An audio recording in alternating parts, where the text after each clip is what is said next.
మనల్ని చూసి వీధిలో కుక్కలు మొరుగుతున్నాయి అని మనం తిరగడం మానేస్తామా? లేదు కదా. అలాగే మన ఎదుగుదల చూసి మన వాళ్ళే ఏడుస్తూ ఉంటారు, అలా అని బ్రతకటం మానేస్తామా? లేదు కదా. ఇక్కడ ఎవరు ఎవరి కోసం ఏది వదులుకోరు బ్రదర్. మనకు నచ్చినట్టు మనకి తెలిసినట్టు మనం చేసుకుంటూ బ్రతకటమే నిజమైన బ్రతుకు.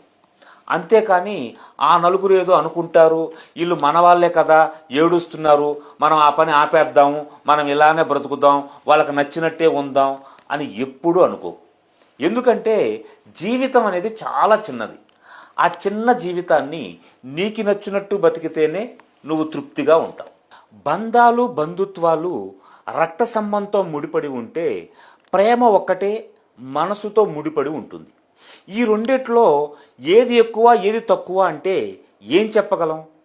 ఏ బంధం అయితే నీకు అండగా నిలుస్తుందో, ఏ బంధం అయితే నువ్వు దుఃఖంలో ఉన్నప్పుడు బాధలో ఉన్నప్పుడు నీ వెన్నంటే ఉండి నీకు సంతోషం వచ్చేదాకా నీతోనే ఉంటారో ఆ బంధమే గొప్పదని చెప్పాలి.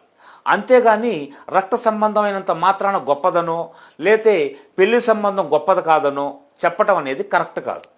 బంధాలు బంధుత్వాలు రక్త సంబంధంతో ముడిపడి ఉంటే ప్రేమ ఒక్కటే మనసుతో ముడిపడి ఉంటుంది.